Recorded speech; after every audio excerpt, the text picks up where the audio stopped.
فلسطین میں امدادی تنظیم ریڈ کراس کا کہنا ہے کہ اسرائیلی فوج نے گزشتہ ماہ جنوبی غزہ میں 15 دیگر ہنگامی کارکنوں کو ہلاک کرنے کے بعد حراست میں لیے گئے ان کے ایک فلسطینی پیرامیڈک کو رہا کر دیا ہے۔ اسد النصرہ 3 ہفتے سے لاپتہ تھے۔ ان سے متعلق ان کے اپنے ادارے ریڈ کراس کو بھی علم نہیں تھا کہ وہ کہاں ہیں اور آیا وہ اسرائیل کی حراست میں ہیں یا نہیں۔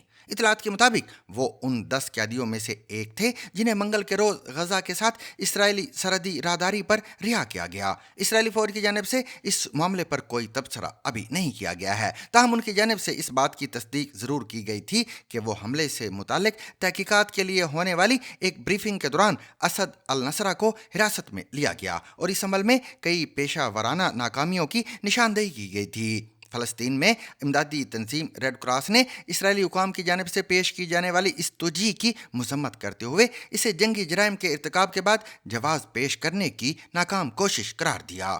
23 مارچ کی صبح رفح کے علاقے تال السلطان میں ایک ہنگامی صورتحال کی اطلاع ملنے کے بعد مدد کے لیے روانہ ہونے والی ایمبولینسوں، فائر انجن اور اقوام متحدہ کی ایک گاڑی پر فائرنگ کے نتیجے میں PRCS کے 8 پیرامیڈکس، غزہ کی سول ڈیفنس ایجنسی کے 6 امدادی کارکنان اور فلسطینی پناہ گزینوں کے لیے اقوام متحدہ کے ادارے کے ایک اہلکار ہلاک ہو گئے تھے۔ ہلاک ہونے والے ان تمام اہلکاروں کی لاشیں ایک ہفتے بعد حادثے کی جگہ سے قریبی دفن پائی گئی تھی۔ امدادی اداروں کے کارکنوں پر ہونے والے اس حملے کے بعد اسرائیلی فوج کی جانب سے یہ کہا گیا تھا کہ ان کے فوجیوں نے اندھیرے میں گاڑیوں کے ایک ایسے مشکوک قافلے کو نشانہ بنایا تھا کہ جن میں گاڑیوں پر کسی بھی قسم کی لائٹس نہیں جل رہی تھیں۔ تاہم بعد ازاں اسرائیلی فوج کے حملے کا نشانہ بننے والے ایک پیرامیڈک رفت کے موبائل فون سے ملنے والی ایک ویڈیو میں دکھایا گیا تھا کہ قافلہ میں شامل ایمبولینسوں اور دیگر گاڑیوں پر ایمرجنسی لائٹس جل رہی تھیں۔ اقوام متحدہ کے ورلڈ فوڈ پروگرام کا کہنا ہے کہ غزہ میں تمام غذائی ذخائر ختم ہو چکے ہیں، جبکہ اسرائیل نے 2 مارچ سے انسانی امداد کی ترسیل روک رکھی ہے۔ اس کے نتیجے میں لاکھوں فلسطینی شدید غذائی قلت اور طبی سہولیات کی کمی کا سامنا کر رہے ہیں۔ اس ہفتے بین الاقوامی عدالت انصاف اسرائیل کی انسانی امداد کی فراہمی سے متعلق ذمہ داری پر سماعت کر رہی ہے۔ اس بارے میں مزید جانیے ہماری اس رپورٹ میں۔ فائزہ اور ان کے پوتے پوتیوں کے لیے یہ روز کی جدوجہد ہے۔ اس بھیڑ میں گھس کر بس کسی طرح ایک دن کا کھانا لے لیں۔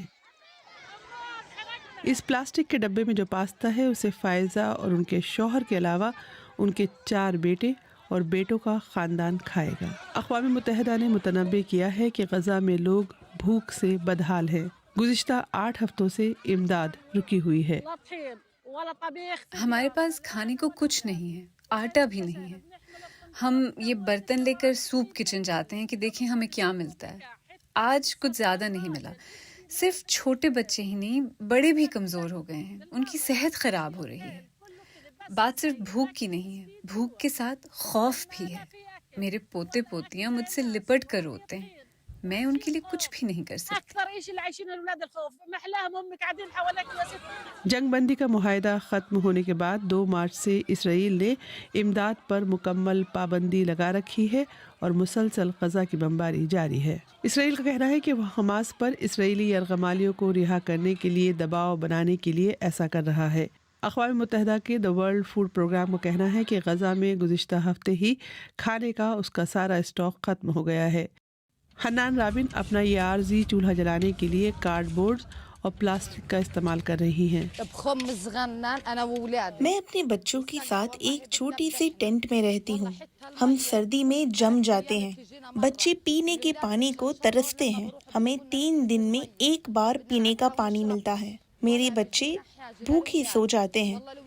عالمی انصاف کی عدالت میں جاری سنوائی کے دوران ایک فلسطینی ایلچی نے کہا کہ اسرائیل کی جانب سے امداد روکنا جنگ کے ہتھیار کے برابر ہے۔ عالمی انصاف کی عدالت یعنی ICJ میں اس ہفتے ہونے والی سنوائی کا فوکس یہ ہوگا کہ کیا اسرائیل نے اقوام متحدہ کے فلسطینی پناہ گزینوں سے متعلق ادارے UNRWA کو حاصل استثناء کو ختم کر کے قانون کی خلاف ورزی کی ہے۔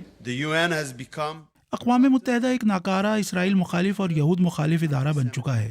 اس بات کے واضح شواہد ہیں کہ اقوام متحدہ اور اس کے جنرل سیکریٹری کی قیادت میں انوروا نے دہشت گردوں کو ملازمت دی تھی جنہوں نے 7 اکتوبر کے قتل عام میں حصہ لیا تھا اور اس کے بعد اس پر پردہ ڈالا گیا۔